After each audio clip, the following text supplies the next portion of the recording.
Assalamualaikum warahmatullahi wabarakatuh. Jumpa lagi di channel Amin Al-Amrur. Alhamdulillahi rabbil alamin. Allahumma sholli ala Sayyidina Muhammad wa ala ali Sayyidina Muhammad. Bersyukur kepada Allah subhanahu wa ta'ala, bersalawat kepada baginda Rasul Muhammad sallallahu alaihi wasallam. Mudah-mudahan kita semua mendapatkan syafaatnya beliau fid dini wa dunya wal akhirah. Amin amin ya rabbal alamin.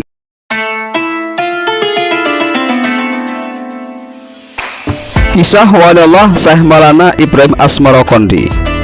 Syekh Maulana Ibrahim Asmarokondi merupakan salah satu ulama penyebar agama Islam. Nama Samarkand adalah nama daerah di Asia Tengah. Tokoh ini datang di Pulau Jawa sekitar pada abad ke-14 Masehi. Dalam naskah Nagara Kertabumi disebut dengan nama Maulana Ibrahim Akbar yang bergelar Syekh Jatiswara. Syekh Maulana Ibrahim Asmarokondi adalah putra dari Syekh Husain Jumatil Kubro. Beliau lahir di Samarkand, Asia Tengah pada paruh kedua abad ke-14. Beliau mempunyai nama asli Ibrahim Asmarkand, gelar Han. Di belakang nama aslinya itu menunjukkan masih memiliki darah biru dari Raja Hulagu Han, putra Genghis Khan yang menyerbu kerajaan Abbasiyah di Baghdad. Sedangkan di babat Tanah Jawi menyebut namanya dengan sebutan Makdum Ibrahim Asmoro atau Maulana Ibrahim Asmoro. Sebutan itu mengikuti pengucapan lidah Jawa dalam melafalkan Asmarakandi yang kemudian berubah menjadi Asmarokondi. Sejak kecil beliau hidup dalam lingkungan keluarga kerajaan dan ulama. Pendidikan agama diberikan dari ayahnya sendiri dan membuat senjata dari keluarga kerajaan. Oleh karena itu, menginjak usia dewasa, beliau terkenal sebagai seorang pejuang yang sangat kokoh dalam menyebarkan agama Islam dan memiliki keahlian sebagai pandai besi yang handal dalam membuat persenjataan. Ketika ayahnya Syekh Husain Jumatil Kubro berdakwah ke kerajaan Campa, Syekh Asmarokondi ikut bersama dan menetap di Gunung Sukasari. Dengan modal dakwahnya, dengan mengedepankan akhlak, tidak menggunakan cara-cara kekerasan maupun mengafirkan orang lain.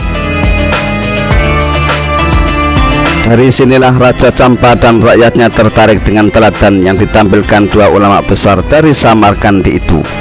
Lama-kelamaan akhirnya bersedia masuk Islam tanpa ada paksaan. Hingga akhirnya ajaran Islam diterima sebagai agama kerajaan Campa. Pada tahun 1416 Masehi, Syekh Maulana Ibrahim Asmarokondi dinikahkan ayahnya dengan Dewi Chandrawulan, putri kedua Raja Campa Jayasimhawarman ketiga, yang dalam serat walisana disebut sebagai Raja Kian. Putri pertama Raja Kian Dyah Darmawati yang dalam babat Tanah Jawi disebut sebagai Putri Campa, menikah dengan Sri Kartawijaya tahun 1415 Masehi yang saat itu masih berstatus salah satu calon putra mahkota kerajaan Majapahit. Dari pernikahan itu, Syekh Makdum Ibrahim Asmarokondi memiliki dua putra, yaitu Raden Santri atau Raden Ali Murtaha, lahir tahun 1417 Masehi, sedang putra keduanya Raden Rahmat baru lahir tahun 1420 Masehi.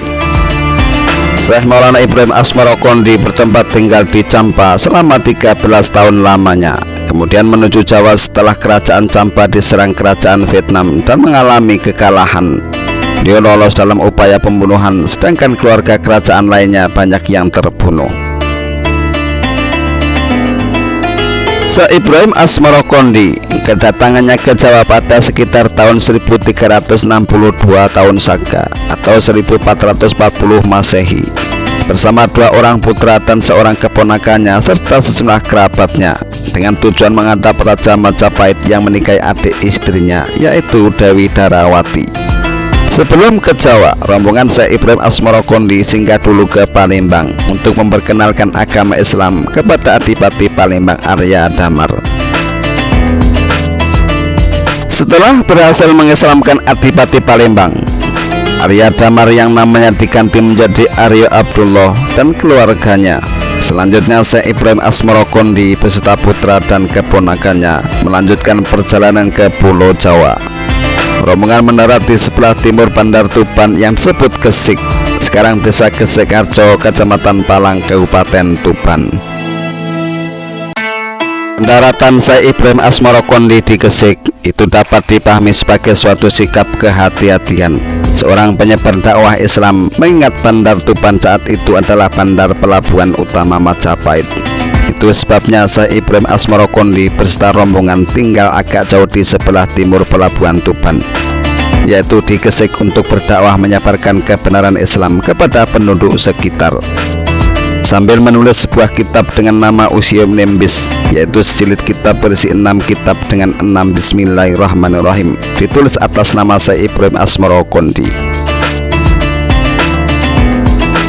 Syekh Ibrahim Asmarokondi tidak lama berdakwah di Gesek sebelum tujuannya ke ibu kota Majapahit terwujud.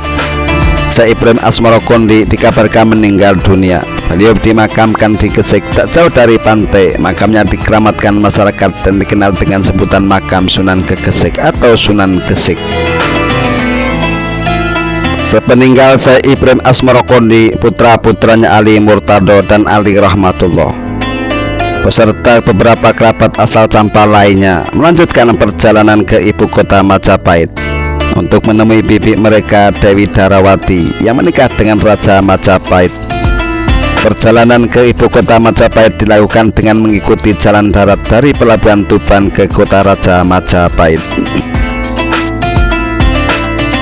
Dalam versi lain, Babat Cirebon menyatakan Syekh Ibrahim Asmarokondi adalah putra Syekh Karnen dan berasal dari negeri Tulen. Jika demikian, maka Syekh Ibrahim Asmarokondi bukan penduduk asli Samarkand, melainkan seorang migran. Negeri Tulen yang dimaksud adalah merujuk kepada wilayah Tulen, kepulauan kecil yang terletak di tepi timur Laut Kaspia, termasuk ke dalam wilayah Kazakhstan, tepatnya di arah barat Laut Samarkand. Adapun menurut Babat Ngampel Denta, Syekh Ibrahim Asmarokondi adalah menyebar Islam di negeri Campa, tepatnya di Gunung Sukasari. Dikisahkan bahwa ia berhasil mengislamkan Raja Campa dan dijadikan menantu, dan istri putri Raja Campa ini lahir seorang putra bernama Raden Rahmat. Dalam Babat Tanah Jawi dikisahkan Syekh Ibrahim Asmarokondi datang ke Campa, rajanya belum memeluk agama Islam. Sedangkan Syekh Ibrahim Asmarokondi tinggal di Gunung Sukasari dan menyebarkan agama Islam kepada penduduk Campa.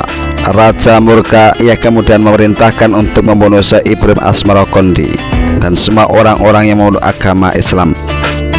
Namun usaha raja gagal karena ia meninggal sebelum berhasil menumpas Syekh Ibrahim Asmarokondi dan orang-orang yang masuk Islam. Raja baru yang memimpin Campa diajak memeluk agama Islam dan berkenan. Bahkan Syekh Ibrahim Asmarokondi kemudian menikahi Dewi Chandrawulan, putri Raja Campa tersebut. Kemudian darinya lahirlah Ali Murtolo atau Ali Murtado dan Ali Rahmatullah yang kelak menjadi Raja Pandita dan Sunan Ampel.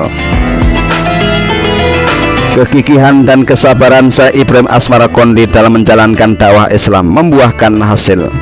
Putranya Sunan Ampel yang kemudian meneruskan perjuangan ayahandanya dalam menyebarkan Islam. Sunan Ampel juga nantinya menjadi bapak atau cikal bakal Wali Songo yang terkenal menyebar luaskan Islam di Jawa. Dari perjalanan hidup Syekh Ibrahim Asmarokondi, kita dapat meladani semangatnya dalam berdakwah. Campa, Palembang, dan Jawa adalah saksi perjuangannya dalam menyebarkan dakwah Islam. Jika saja dakwah atau ajakan yang terpancar darinya adalah dakwah kekerasan dan paksaan, maka sejatinya sedikit orang yang akan mengikutinya. Wallahu a'lam bishawab.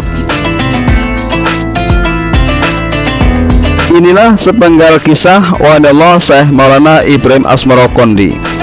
Semoga bermanfaat bagi kita semuanya. Amin amin ya rabbal alamin. Jangan lupa like, share, dan subscribe. Terima kasih. Akhirul kalam. Wassalamualaikum warahmatullahi wabarakatuh.